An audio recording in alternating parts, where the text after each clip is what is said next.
33वां अध्याय।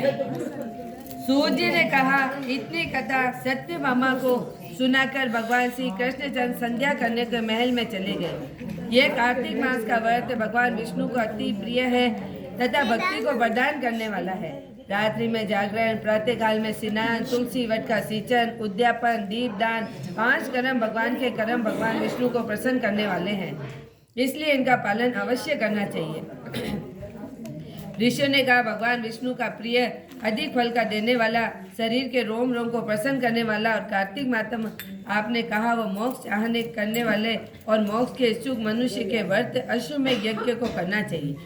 किंतु हम एक बात आपसे पूछना चाहते हैं कि यह है कि ये कार्तिक मास का व्रत करने वाले किसी संकट में फंस जाए, जंगल में हो अथवा किसी रोग से ग्रस्त हो जाए तो फिर वह कार्तिक व्रत किस प्रकार करें, क्योंकि यह विष्णु जी के अति से प्रिय और मुक्ति भक्ति प्रदान करने वाला व्रत किसी तरह भी नहीं छोड़ना चाहिए। श्री सूर्य जी ने उत्तर दिया, यदि कार्तिक व्रती किसी संकट में फंस जाए और वीरता के साथ शंकर जी और तथा विष्णु के मंदिर के पास जाकर उसमें जाकर रात्रि जागरण करे, अगर घना जंगल हो तो फिर पीपल के पेड़ के नीचे तथा तुलसी के वन में जाकर जागरण करें, विष्णु भगवान की मूर्ति के सम्मुख बैठकर विष्णु जी का कीर्तन करें। ऐसा करने से 1000 गौओं को दान के बराबर फल मिलता है। जो मनुष्य विष्णु के कीर्तन में बाजा बजाता है, वाजपेयी यज्ञ के बराबर फल मिलता है। और हरि कीर्तन में नृत्य करने वाले प्राणी को समस्त तीर्थों का स्नान करने का फल मिलता है। किसी संकट के समय या रोगी हो जाने पर यदि जल न मिल सके तो केवल भगवान विष्णु का नाम मात्र ही मार्जन ही कर ले। यदि उद्यापन ना कर सके तो व्रत की पूर्ति के लिए केवल ब्राह्मणों को प्रसन्न होने तो विष्णु जी के प्रश्न रहते हुए यदि आप दीप दान कर सके तो दूसरों के दीप की वायु आदि भली भांति रक्षा करें। और यदि तुलसी का पौधा पास में ना हो तो वैष्णव ब्राह्मण की पूजा कर ले, क्योंकि भगवान सदा अपने भक्तों के पास रहते हैं।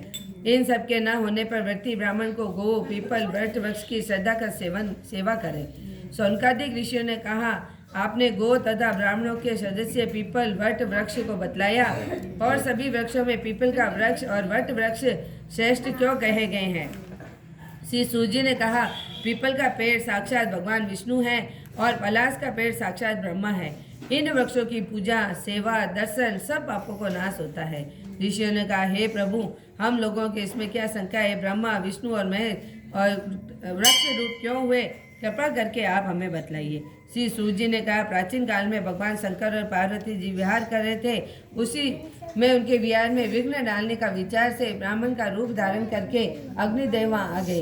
विहार में आनंद का नाश हो जाने के कारण क्रोध से भरकर श्री पार्वती जी ने समस्त देवताओं को श्राप दे डाला।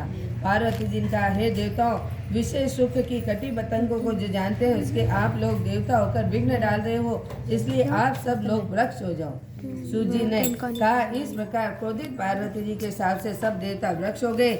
इसी कारण भगवान विष्णु और शंकर जी दोनों पीपल और वट हो गए।